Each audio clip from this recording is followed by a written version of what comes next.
right, 5 minutes after 9 o'clock. Thank you for tuning in. Nice looking Monday morning. Hope you're doing well. One of the things that never ceases to amaze me, that how you say it, Robin, never ceases to amaze me, is how many people we have in our community that are doing really wonderful things for other people. It's an endless stream of people in our community doing great things. We have two more ladies in the studio that are going to tell us about something really wonderful they're doing and also educate us about something wonderful they've been doing for a while, it sounds like. Jeanette is in the studio. She's a board member for the Ocala Autism Support Network.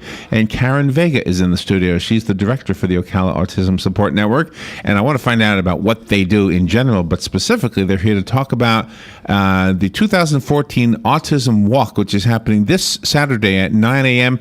at the Shalom Gardens. Is it park or garden shop? What is it? It's park. It's park, okay. It's okay. No, you're okay. good. You're good. April is Autism Awareness Month, and it is one of those conditions, diseases, I don't know what we call it, that it's just mind-boggling. The numbers seem to be greater and greater every time you see another report.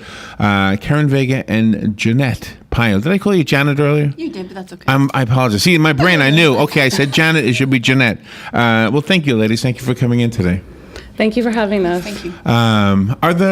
Let's talk about the walk first. Okay. This is a fundraiser? It is a fundraiser, but it's also an opportunity for us to show the community the need for free autism services in the community. What we provide as a nonprofit agency is free autism services.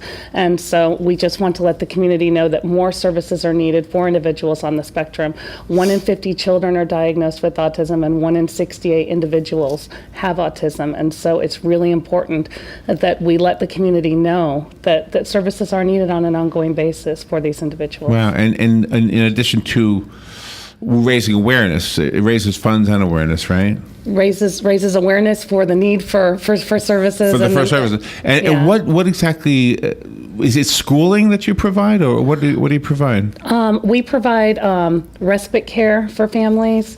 That's the number one thing that I think families really truly need, is that you can't just hire any old babysitter to watch a child with autism. And so we hire level 2 background screened employees that work at a local autism school, New Horizon Academy, that can really truly care for the needs for 3 hours where parents are able to go out. Social skills is something that's really important that children and adults have issues with that have autism. So we provide social skills classes. We provide referrals to other agencies. We provide education seminars. We have an education seminar tomorrow, letting people know about the changes to Medicaid and other insurance plans and how it's going to affect individuals on the spectrum. Oh, okay.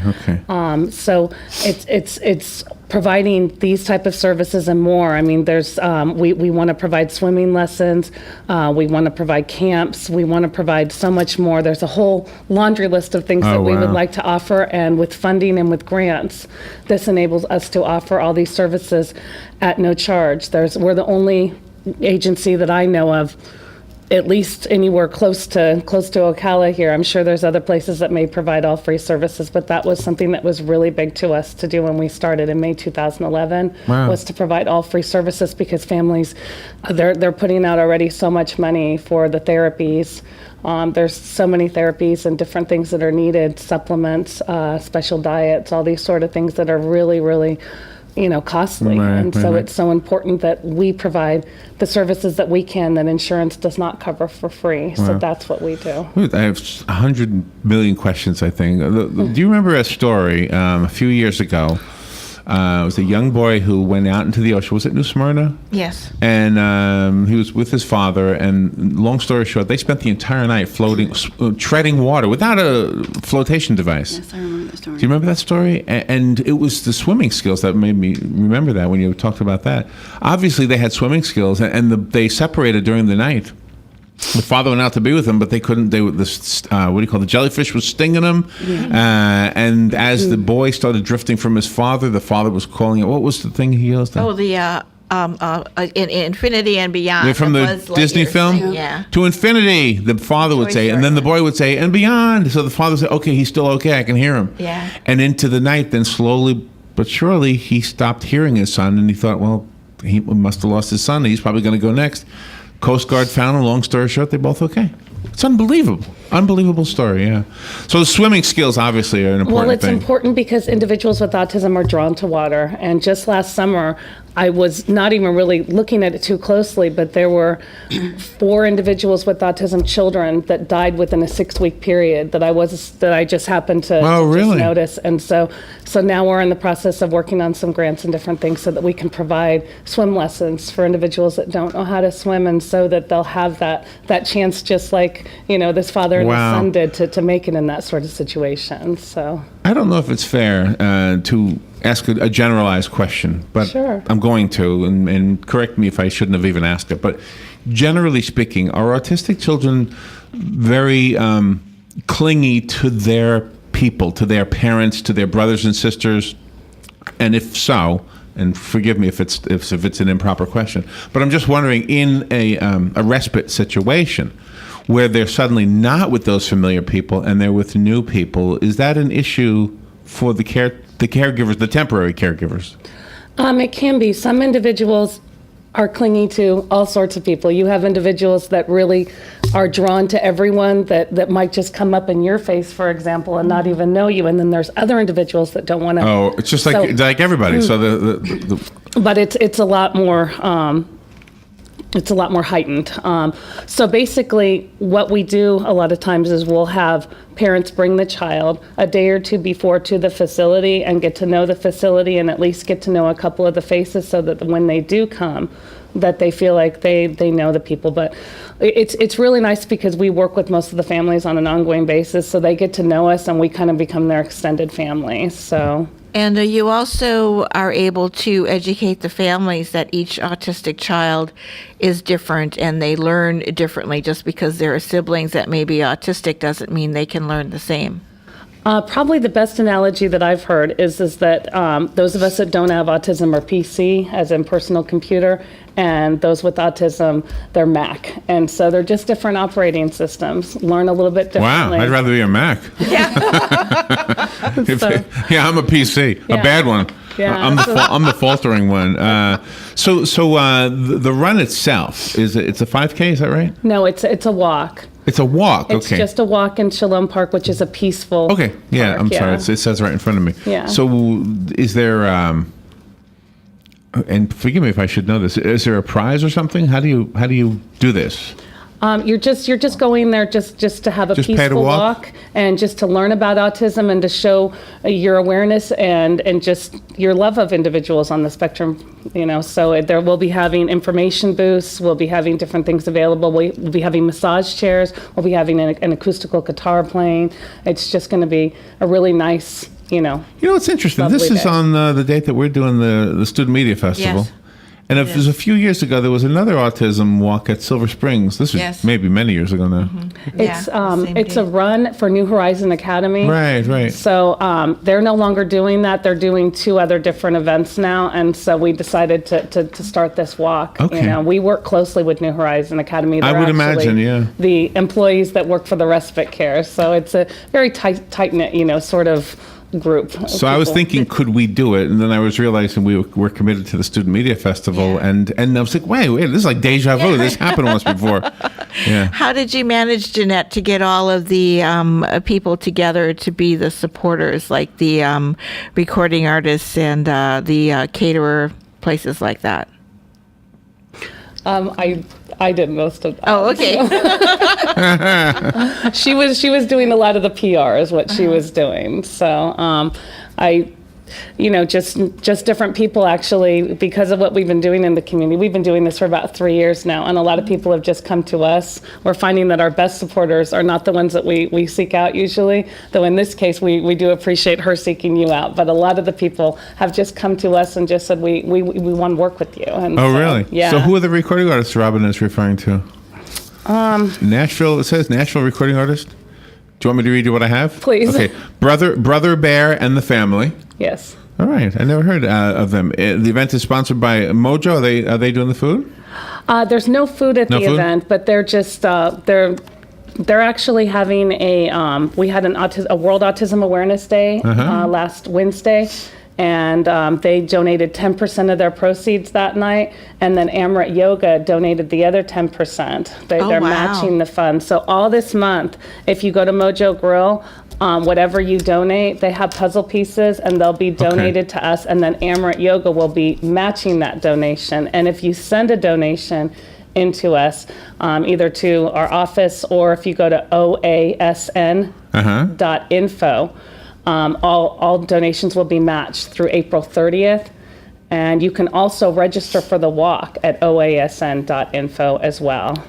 We are really impressed because your group is very young, and you've managed to make super, super great strides. And PR and marketing is extremely, extremely hard. Well, thank you, Jeanette. Noticed on the board. We love her. Yeah. So if we were to look back in time, I don't know, 50 years ago, did we have undiagnosed autistic people? Absolutely. So Absolutely. is the number increasing, or is just our ability to diagnose it improving? Ability to diagnose and awareness. For example, Daryl Hannah has come out and said that she has autism. Dan Aykroyd, Steven Spielberg. We think that possibly Mozart had autism. George Washington. There's so many figures that are believed to have been autistic. There's also, and forgive me, I don't know the name of the individual, but I just heard a story the other day about someone who won the Nobel Peace Prize, and he was saying that the reason why he was able to do it was because he could hyper-focus. And so Wow. we really need to look at go ahead. So the label, therefore, does it help or hurt, or neither? Well, I think I have 2 children with autism, and that's how this all started, because I didn't see the need. I didn't see that there were enough services here in Ocala, and so we started in May of 2011 with my associate director, who also has a 20-year-old son with autism. There were some people that really weren't sure whether I should get the diagnosis for my sons. They were very low functioning. They did not start speaking until they were 4. They were completely deaf. They really were quite low functioning, typically what you think of as a person with autism. Okay. But now they're much higher functioning because of all the early intervention wow. and therapies we've got for them. They're mainstreamed into a Montessori school. And Wow. so there were some people that said, maybe you shouldn't get the diagnosis because that may hinder them. But for them to be able to get a lot of the services that they need, they do need the diagnosis. So I think that's a lot of what we have to do is educate the public that it's not a negative thing, it's a positive thing. It's just, the brain works a little bit differently, but they're just like you and me. They just, Yeah.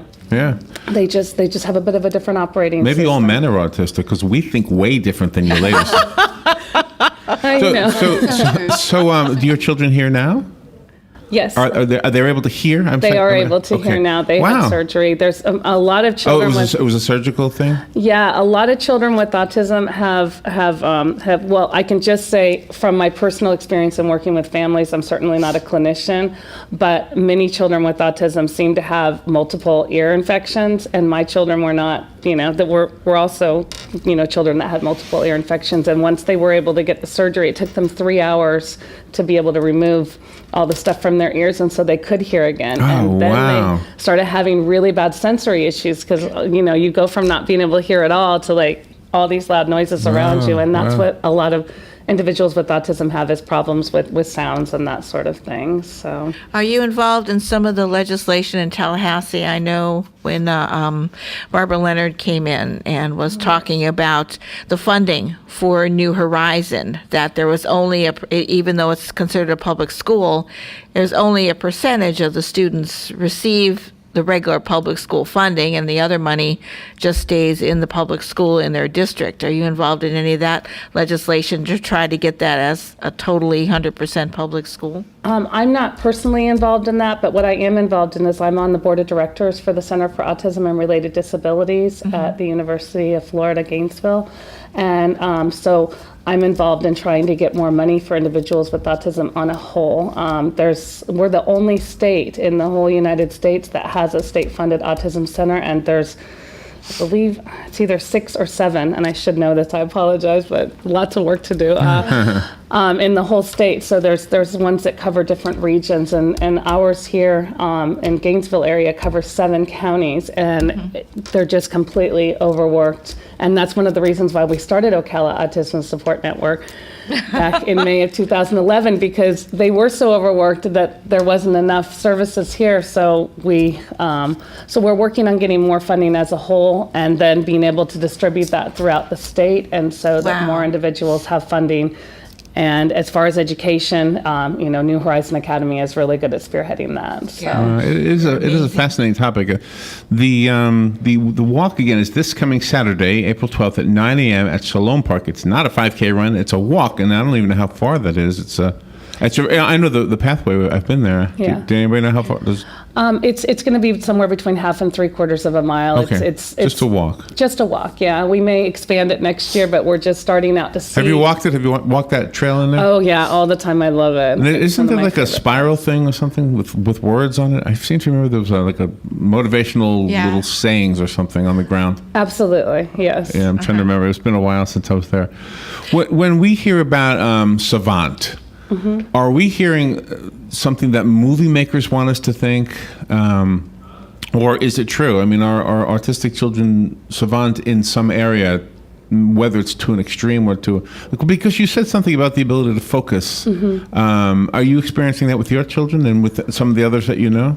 I have 3 children. That one has sensory processing disorder, one has more classic autism, and one has Asperger's, which is high functioning autism. And my oldest that has Asperger's, it does squaring and cubing. He actually has a YouTube video out there. So Really? Yeah, and it was done 1.5 years ago, and he does things with algebra and cubing and squaring that I don't even understand. So there are some children, wow, so he definitely has that skill. There are some people that really do, have that skill, but it's not every child, Most of them do have an area that they kind of more do hyper focus on and have something that they truly love.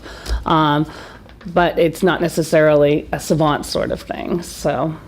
And you really, Jeanette, have a great gift for what you're doing for the marketing end of it, because you're very pleasant to speak to on the phone, and you're a no-nonsense kind of a person, too, although you're being very, very warm and very passionate about this. Right. I was trying to be quiet. Yeah, I noticed. I'm just kind of here for moral support. But just a little bit about... I thought we were interviewing Penn and Teller for a second. Yeah, I wasn't sure what was happening. I thought I was going to get away with not being... Well, our associate director, everybody calls her Ace Perales, was supposed to be here, but her 20-year-old did not sleep all night last night and had to go to the doctor. And this is just kind of what happens with autism sometimes. A lot of our individuals with autism do not sleep well. And so when that happens... Then Jeanette comes. So Jeanette, my son, I have 3 children on the spectrum. Yeah. Okay, that's where my question was going. My oldest is 17, and then I have a 14-year-old and a 15-year-old, and they're very high functioning though. My 2 younger ones are. My oldest one, he's the very typical autism. So whatever that means. Yeah, right. But let me ask you about that. When you say whatever that means, and then you said they're high functioning, would a parent with high functioning or a caregiver with high functioning autistic person need respite? It sounds like that would be not necessary. And is that true? With higher functioning, maybe. It just depends on that individual.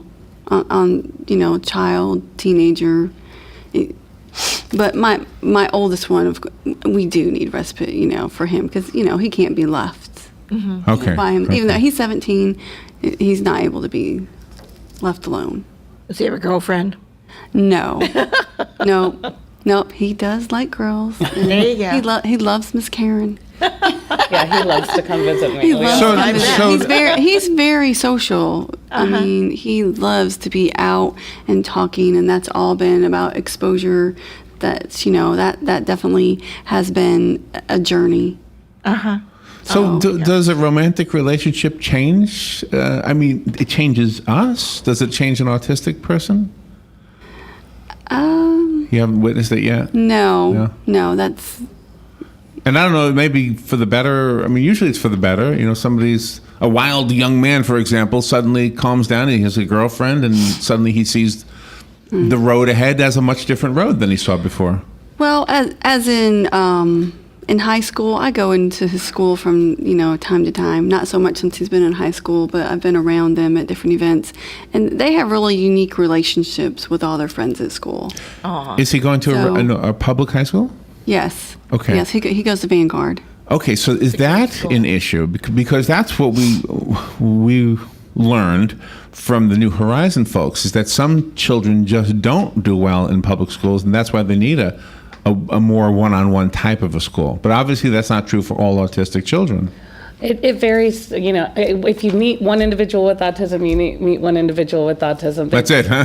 They all have things that are similar about them, but they are all very unique. And that's why the puzzle piece is used to describe autism, because there have been some ideas about what causes autism, but they really haven't been able to figure it out. And as far as relationships are concerned, I think individuals with lower functioning autism may or may not have a relationship, or if they do, it would be a very sort of, maybe junior high sort of courtship sort of thing.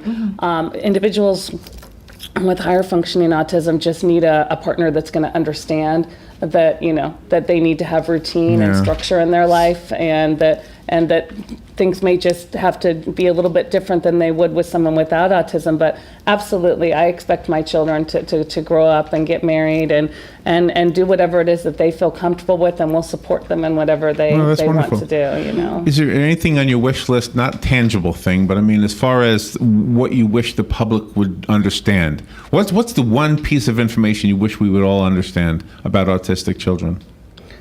Just try to understand them, and don't make assumptions that when they have a meltdown that they're a brat or they're a difficult child. Just try to understand and be supportive of individuals with autism and their families, and just know that you can ask questions, that we're okay with questions being asked, but try not to be judgmental, because we're doing the best that we can as parents and caregivers. And as far as work situations, I think it's really important that employers understand that this hyper-focusing is a really great thing for employers. And if you want someone that's going to show up on time early and is going to hyper-focus on their job, you want someone with autism. Yeah, I bet it is. And we would be more than happy to work with any business or church or any organization that wants training. We'll come in and do training and help people understand what autism is and what you need to do in order to support these individuals, as far as not support financially, but support as in help make them feel more comfortable. You've raised awareness just with this short visit. Thank you for coming in, Karen Vega and Jeanette Pio. I got both names right. Can I give you the address of our office? That's where I'm going. Everything we need to know about this. How much does it cost to do the walk? It's $10, and you can register at the walk, or if you want to pre-register and go through the express line, you can go to oasn.info. And you can register there. It's $10 to walk and be part of the day. And give your phone number, and do you want to give your physical address as well? Yes, our physical address is 2801 Southwest College Road, number 12. We are right across the street from Toys R Us, when we're actually the whole building, but you enter in through 12. And our hours are 8 a.m. to 12 p.m., Monday through Friday, unless we have an event or something going on, and then we obviously would be there later. We provide all free services to the community, and we work with children's medical services. We work with doctors' offices, psychiatrists' offices, schools, and we look forward to working with any family that needs assistance. And we'll continue to grow as the community supports us, and we look forward to meeting anyone that wants to support us or needs assistance. Excellent. So. And do you want to give a phone number for the event? Our phone number at the office is 352-462-0168. Okay. Again, Karen and Jeanette, thank you, ladies, for coming in. Thank you for what you're doing. I mean, you're making a big difference in our community. Thank you for sharing it with us. We will support what you're doing. We won't be there because we got something else, but we'll make our donation, and as if we were there, we'll be there in spirit. Well, you've already done something so wonderful by just having us on the radio today. So thank you for allowing us to come here and talk about this. Thank you. Thank you. All right, we will take a little break. Fox News is coming right up.